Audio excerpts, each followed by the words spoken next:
This episode is sponsored by Brooklyn Candle. Female owned and founded by Tamara Main in 2013, Brooklyn Candle offers luxury home fragrance products at an accessible price point. Everything is handmade in Brooklyn, and the fragrances were all inspired by travel and nature, moments, and memories. Now, they're also doing things responsibly. All of the candles are 100% soy wax, plant-based, and renewable. All products are free from phthalates, parabens, sulfates, petroleum, and dyes, and the beautiful vessels, the jars that they come in, can be reused and repurposed. They also limit plastic in production and have none in shipping. So everything is clean, and like I said, they're doing things responsibly. My biggest thing, of course, all of these things are important, is that when I walk into my room and the Santal diffuser hits me, I immediately feel more at peace and more at calm. There's just something about scent, especially, that takes us to a different vibration, a different place. So if you want to experience Brooklyn Candle, head on over to brooklyncandlestudio.com and be sure to use my code Motherhood20 to save.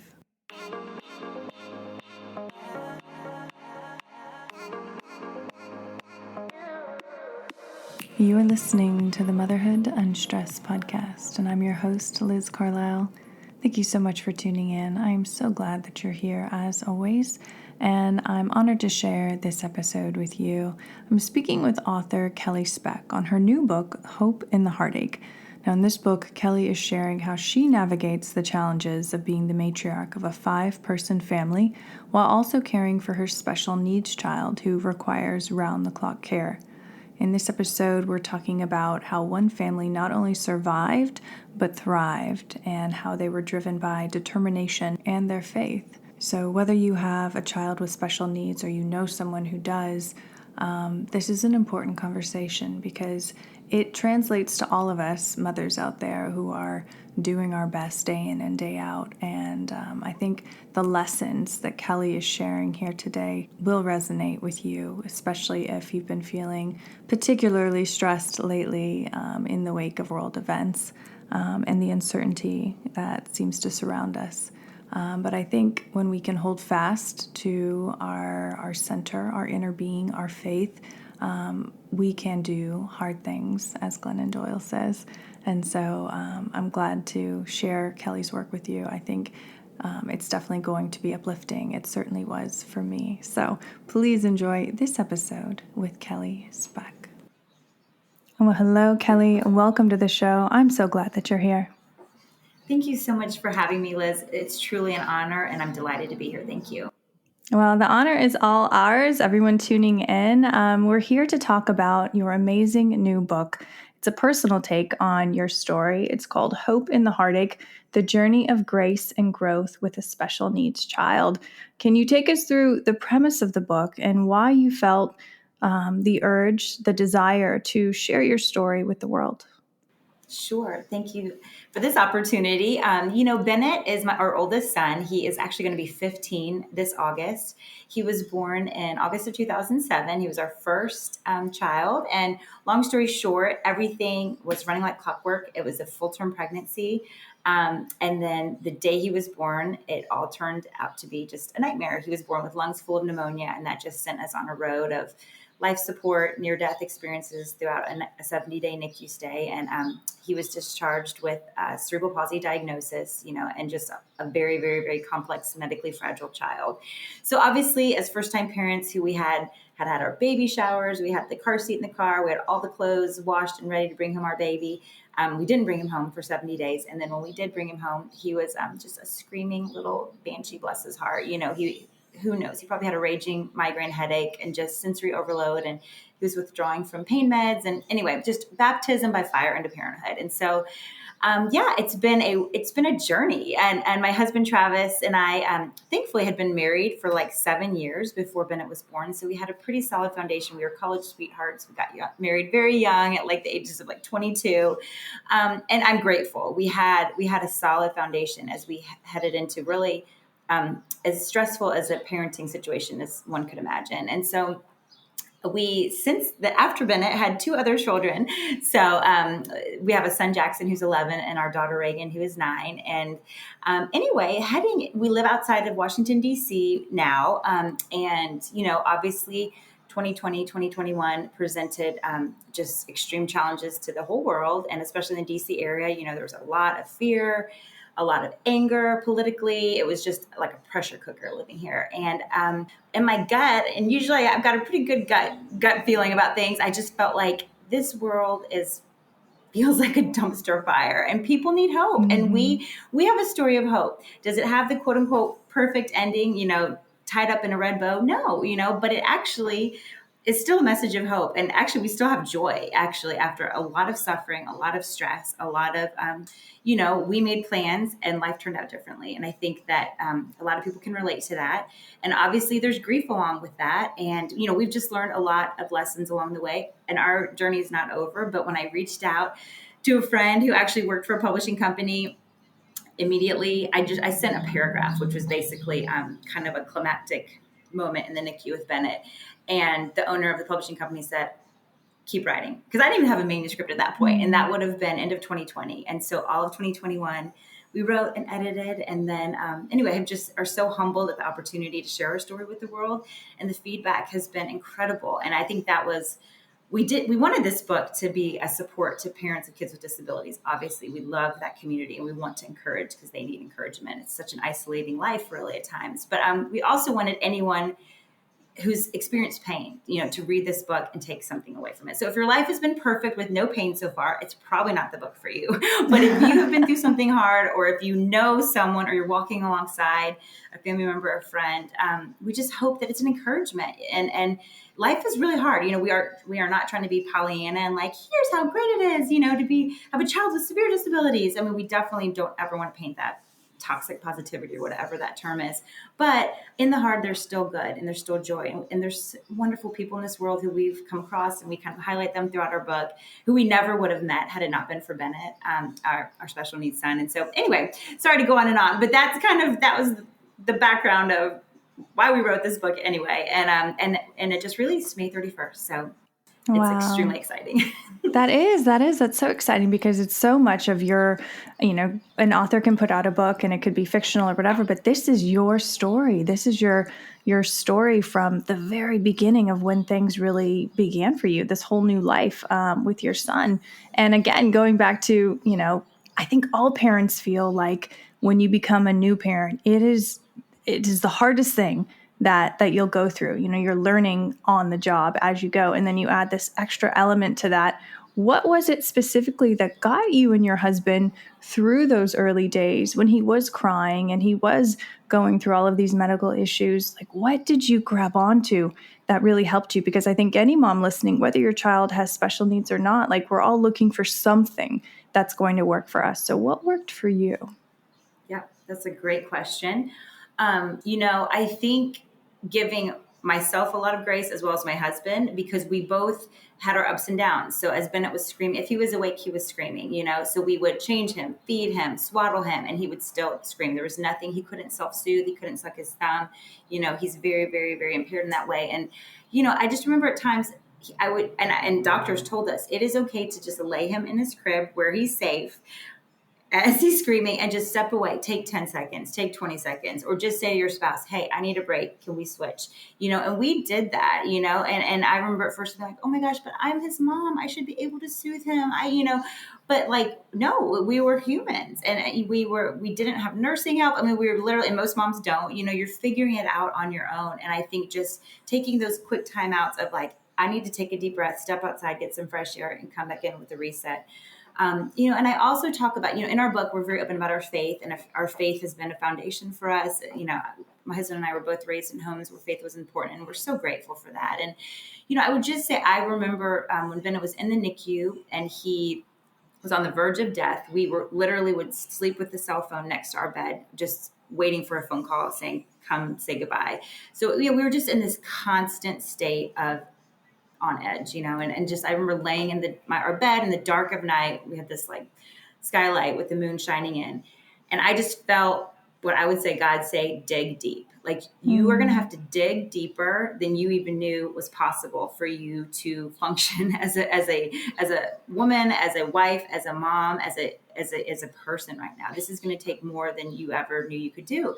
And I did it. I was equipped with it. And I think we as women are so much stronger than we realize, and I'm so grateful even back then, it was 2007. I barely was texting. So there was no social media. There was no, which I think is really hard for women. Like if I was scrolling Instagram as Bennett was dying and seeing all my other friends with their newborns, snuggling and doing mommy groups. And I mean, that would have been my losses probably would have been so much heavier. So I think now there are even more challenges for moms. But back then, the way I deal with stress is just, I don't want a house full of people. I kind of just hunker down with my husband and got through 1 minute of 1 hour of each day. And, God gave us the strength that we needed. And we had a community of friends and family who wanted to help, but they didn't know what to do. No one had ever been through this highly serious situation with a newborn baby fighting for his life. And so just texts along the way from people, we love you. You're so strong. You can do this. Those things really meant a lot. Or people just sending a gift card for $1,000, a bunch of friends in Texas send us a gift card and just said, we don't want you to even worry about eating. Like anytime you need food, use this Visa card. And just things like that, like were such an encouragement and made us feel loved and supported because there was nothing anyone could do. This baby was on death's doorstep and all we could do was take each minute at a time. And so, I think knowing other people were, in our corner and then just literally taking 1 hour at a time and not looking ahead, because looking ahead sometimes is too scary, and my husband, I'm more of an extrovert. My husband's more of an introvert. And I had to quit my job. I mean, I had plans to get a nanny and who would hopefully teach him Spanish, and I would carry on with my career and my husband would carry on his career. We were saving for our big house with a white picket fence. And, all of that came to a screeching halt. I had to quit my job because no one could care for. I could barely care for him. I couldn't ask for a stranger. And so, all of our plans took a U-turn and we couldn't look to the future. It was too scary. It was too overwhelming. It was too debilitating. It was too disappointing to think our life is going to be completely different than we envisioned it. My husband's an athlete, baseball, basketball, you name it. He played every sport. And we thought Bennett would be throwing the ball with him. And then we realized he's not going to be. And just the losses and just allowing ourselves to feel those losses. And they continue to be triggered through the years. It's not like you grieve and then you move on, kind of grief is cyclical, and the craziest things sometimes still spur that on. But, having 2 more children who are extremely active and we're getting to just experience the fullness of life in a way that we didn't realize back in 2007. Yeah. How different was it when you started, your other 2 children and you brought them into the family and they were, quote unquote, normal? Was that hard? Did you feel like guilty when things would be going so right that, you had to go through this first? And, I don't know, was there a sense of guilt or anything like that coming up?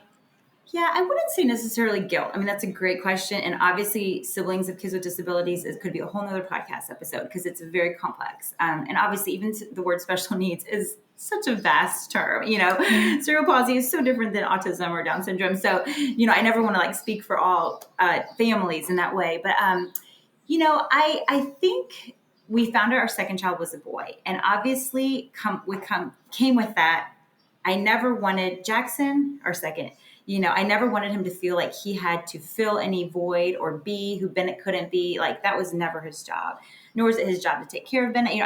All we wanted was for him to have a happy, carefree childhood, that he deserved. And so he came out the healthiest, stoutest, most agile. He was bouncing a ball at 9 months. I mean, it was just hilarious in that way. But I feel like God did use that time, of just we could just rock him to sleep and he would fall asleep without screaming.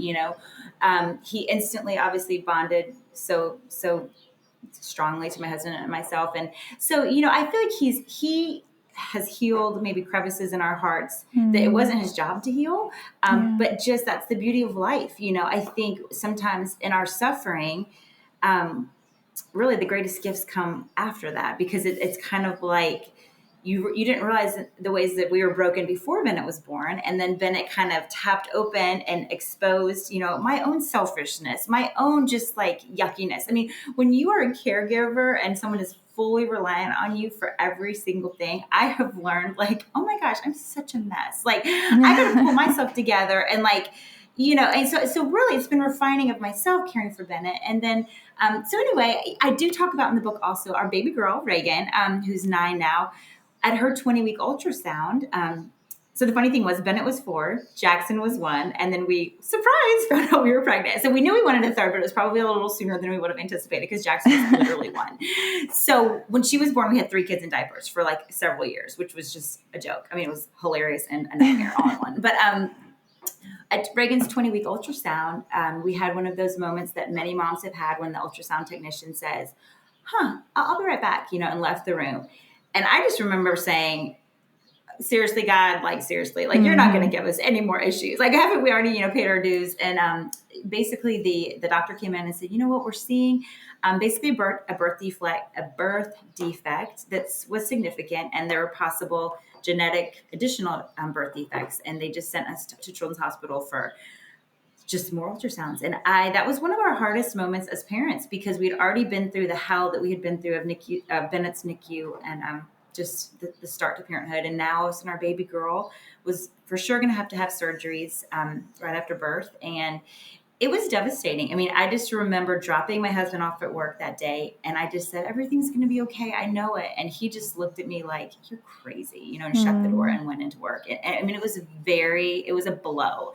And, we didn't lose our faith. I just remember saying, God, my feelings are really hurt right now. Like but I will keep trusting you because I have nowhere else to go. Like if I don't have my faith, I can't get out of bed in the morning. And so long story short, for 20 weeks, we didn't know the complexity. Her heart looked okay. And we had to wait and see until she came out, just how bad, or not, I don't even want to say how bad, how complex the situation was. And she was born. She chose to be born August 15th of 2012. I had a C-section scheduled 5 days later, but if anyone who knows Reagan, she's going to do things her way. And so she came 5 days early, and it was the best case scenario. She's had 3 or 4 surgeries and we'll have a few more. But if you saw her, you would never know. She's the strongest, fiercest. My husband is 6'5", and she's probably going to be his twin. So she is just the most amazing young lady. And so, parenthood for us has been, none of it has been easy or quote unquote typical.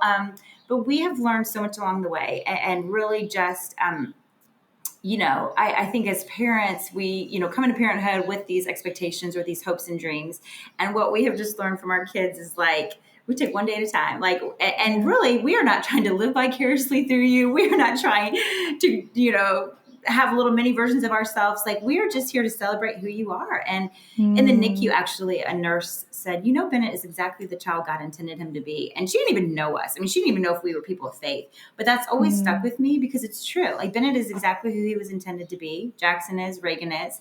And we're just the blessed ones who get to be their parents and really experience the love and joy that they give us. Man, I love that statement because I've said like things like that on this show before. I fully believe that.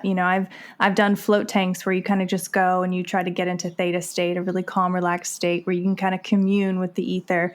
And that was one of the biggest messages that came through to me in that moment was that we're really not here to control them, to own them, to do anything. We're here to protect them and to guide them and to lead them on their own path to why they're here. Right. I truly believe that. And I do believe that we have soul contracts with our children, with our close family units before we're born. And, I could totally see why, Bennett chose you as his mother, why he chose his father as his father, because, even though it was incredibly hard and it still is today, you never gave up and you always held fast. And I think that you doing that and then sharing your story on a meta level, like that is everything that was supposed to happen, I think, has happened for a reason. I really do. Yeah, thank you for that. I completely agree. I don't think anything is a coincidence. And sometimes that's hard to accept. But yeah, and I think acceptance for all of us mothers, right, is just a part of the journey, accepting, wow, that did not go how I was expecting. Or, wow, I can't believe she didn't I told a story in the book of Reagan, was Shirley Temple. She's blonde, curly hair. She walked around on her tippy toes. Everyone said, oh, she's like a little ballerina. And she looked like a little ballerina fluttering around. And I signed her up for ballet at age of 3, ready to go.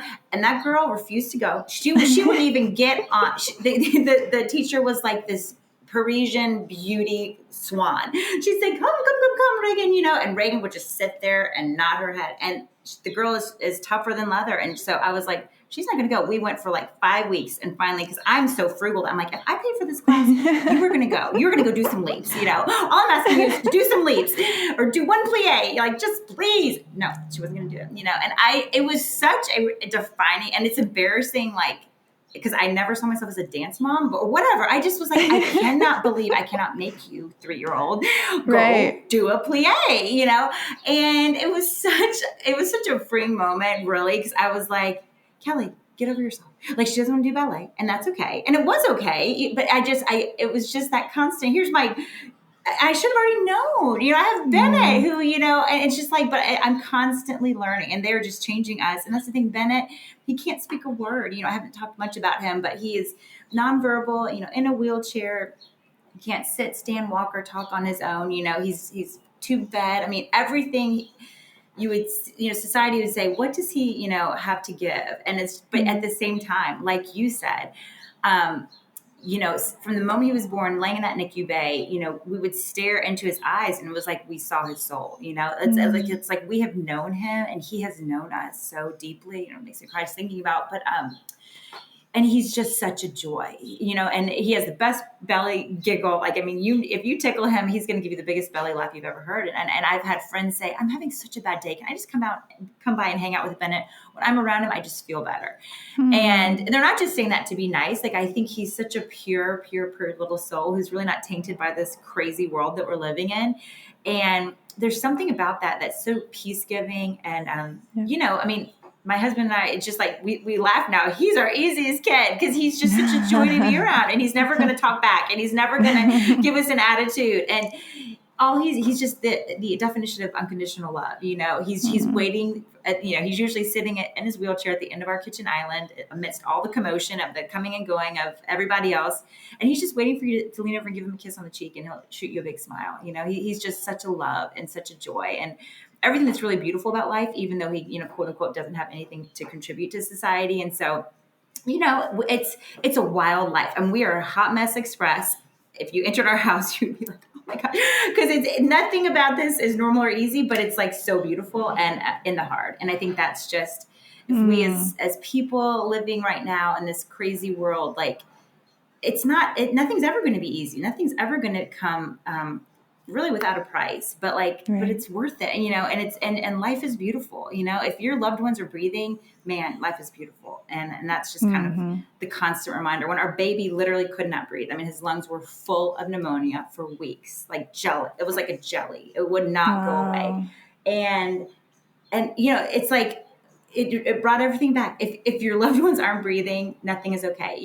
The big house, perfectly decorated, nice car, matching kids in clothes. I mean, all of the things that I thought, was important. None of that matters. And it was a great lesson to learn at the age of almost 30, because a lot of people, it takes till your 50s and 60s to like stop trying to keep up with the Jones, or stop, going for the American dream or whatever. Like, none of that matters. And really, we learned at the age of 30, none of that matters. For babies, we have to plan a funeral for a baby, like my heart would have broken in a million pieces, and I don't know that I would have been able to recover from that. And I know a lot of people do, and I have the ultimate respect for anyone who's lost a child in whatever way, because I think we were knocking on that door, and I just remember thinking, how do you do this? It's all rips you apart in ways you just didn't even know. So anyway, I just have the ultimate respect for so many parents out there. Man, that was beautiful. I mean, you said earlier that, it's really your faith that gets you out of bed in the morning. Is there anything in particular, any psalm or prayer or just mantra that you say to yourself in the morning that reminds you to tune in to connect with God and your faith? Yeah, that's a great question. I mean,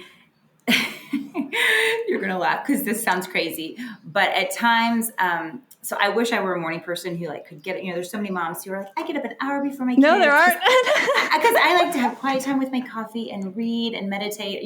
I wish that were me. I've never been a morning person. I probably never will be. I'm more of a night owl, which means I therefore get less sleep, because it's like, if I'm going to get anything done in a quiet house, it's going to happen between, until like 12, 1, 2 a.m.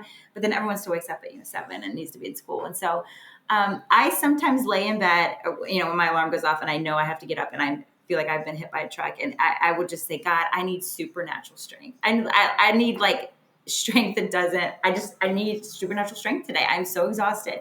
And it's like, every time I ask for it, he gives it. Like, and it's just like, and I don't even know. People are like, how do you do what you do? And I'm like, I literally have no idea, except for I ask for like strength.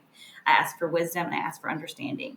And it really, you don't have to do long, complex prayers. I mean, like when Reagan, we had her diagnosis for 20 weeks, I could not pray. My heart was broken. I just thought, my baby girl has to come out and have all these surgeries. And we've already been through this once, and I just was like, Jesus, I trust you. Like, I don't get this. I don't understand. My feelings are hurt, but I trust you. And I think just simple, whatever it is that you can say, a sentence, a word, but wisdom, strength, and understanding are 3 things that I ask for regularly. And I feel like I receive them. Like, it's just, I have such a peace, and it's not a manufactured peace, and it's nothing that any self-help book has given me.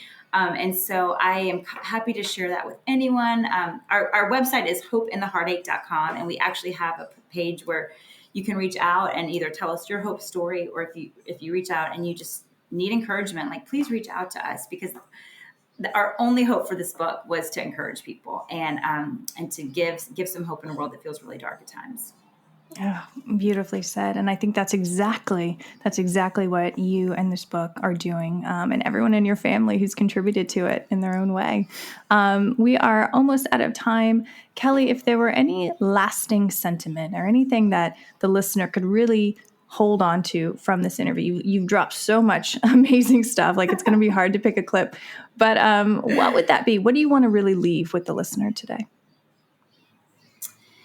Yeah, I mean, I feel very passionate right now that every child, like we talked about, is exactly who they were intended to be. And I think, let's celebrate our kids and not project onto them what we're going through. Let children be children. Let children keep their innocence, keep their joy, keep their wonder, keep their just their purity. They're just the most precious little souls, and they should be celebrated, and protected and just honored. I just feel such a call to that. And my 3 children could not be more different. I mean, in terms of their needs, their personalities, just their hearts, but being in tune to their hearts. My middle son, I always say he's our typical middle. He is, he has a lot of middle child tendencies, but he also has a lot of firstborn tendencies, since his older brother is not typical. And I swear, it was at the age of 5 or 6. It was one summer, and it was like kind of a quiet, boring summer day, and I didn't have anything planned. And he just said, I feel like I don't matter. And I was like, socked in the stomach. What do you mean? All we do is tell you all day, every day, how much we love you. And, but clearly that wasn't working. He something was slipping by, and I was so grateful that he had the words to say that, because I attempted to shift like what we were saying and doing. And that continues to be a journey with him, but like, just, listening to their little hearts and what they say. I mean, kids are so perceptive. Yeah. They're really so smart. They're such a wise judge of character, really, in many ways. And I think just honoring them as much as we can, and not just, I just feel like kids get it in a way that we give them not even enough credit. The same with Bennett. For a child who cannot speak, I swear to you, there have been, whether it be we're at a family function and some people are fighting or there's tension. I mean, he can pick up on the tension. I mean, and usually that means he starts screaming, because he's just like, get me out of here. I mean, he's either laughing, quiet, or screaming. And that's his way of communicating. But I'm like, he literally picks up on the energy, and kids are like barometers in that way. And I think just honoring that, and like you said, protecting, I just feel like is one of the most just biggest responsibilities we have, especially in this culture that we're living in right now. Yeah, I couldn't agree more. It's like every other day I'm thinking like, should I be homeschooling my kids? Like, is now the time? I don't know. So I'm right there with you. Just the energy right now, I feel like is it's pretty dicey. So as parents, we are the ones with the wings over our children, and that's our calling. That's what we're supposed to do. Even Yeah. if we're a hot mess every day, which you would laugh because my Which house we is exactly are. the same. Gosh. But it's fleeting, right? I mean, like I look Yeah. at my Bennett's in high school. My Jackson is about to start middle school. I mean, all the cliches, the days are long, the years are short. It's all true. Like it's Yeah. all so true. And it is so fleeting. And I think I'm realizing that more and more. And so, but really, those years of when they're so little and everything is so kind of black or white and just love is really all that they need. I think just I even wish I could go back and just snuggle them more and hug them more. And I just, because we did have 3 kids in diapers and I was literally trying to keep everyone alive and fed and maybe shoes on their feet. Maybe some days that didn't even happen. And so, it's just, but, giving ourselves obviously tons of grace too. I mean, obviously that's in the title of our book because it's like, we're all just doing the best that we can, and Mhm. my husband and I can completely attest to that.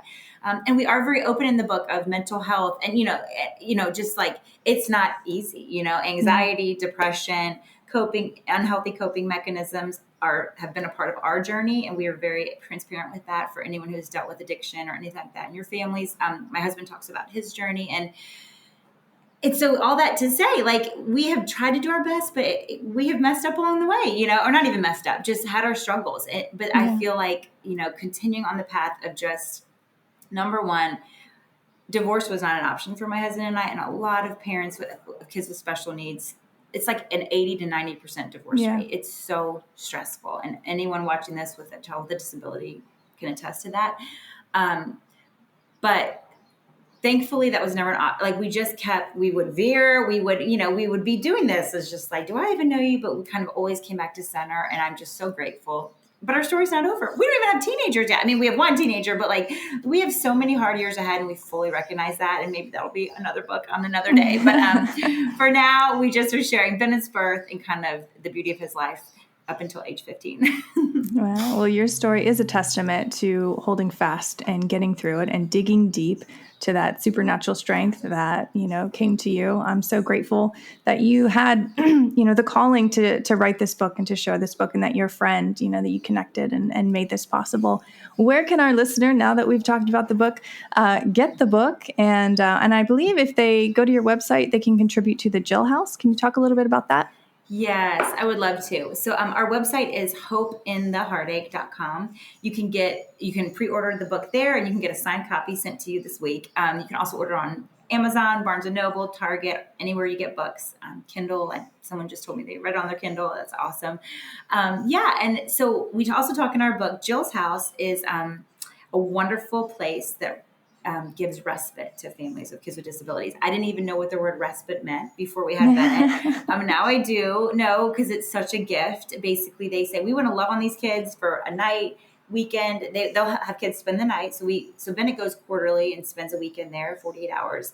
And they just say, we want you as a family to go either spend time as a marriage, spend time with your typical kids, go on a hike by yourself. If you just basically do whatever you need to do. And we're going to love on your kid here at Jill's House. And so it's been amazing. Jill's House is opening across the country. I think they have one in Seattle, Tennessee, Chicago. They're trying. There's such a need. So many families, especially after COVID, have been in such great isolation and just needing support and just needing a break. I mean, we're all human. Everyone needs a break. And so we love Jill's House, and 10% of all of our book proceeds are going to them. We've partnered with them, and we just can't say enough about the wonderful place that it is. And I think people from across the country are coming and visiting Jill's House and then trying to replicate that in other parts of the country. And so, you can go to their website and learn more, jillshouse.org. But it's a wonderful, amazing just organization. And you don't have to be a Christian. They take all faiths, all races, all socioeconomic. They just say, let us love on your kids. And so that you guys can, basically just either hopefully stay married, hopefully pour into your typical kids and just get some rest. So it's been awesome. That's amazing. That's amazing. See, everything is coming There's together. Good It's meant to people in be. the world. Yes, there are. There Yeah. are. That's why I love doing this show, to have people like you on. Oh, well, thank you. I love telling about all the good people because I really try not to be a cynic, but it's been hard not to, especially living right across the DC border. Right. I'm just like, we have to focus on the good. Like there are Yep. good people, there are good, humanity is good. And we just have to focus on that. Sometimes you only see for clicks, the headlines that just make you just be like, what is happening? But Yep. yeah, we just are trying to celebrate the good. Absolutely. And that is what we just did today. Kelly, thank you so much again for sharing your story and your book with the world. I look forward to following your journey and just sharing it with the audience. Thank you. Thank you, Liz. It's an honor. You have been listening to the Motherhood Unstressed podcast. Please remember to rate, review, and subscribe to this podcast.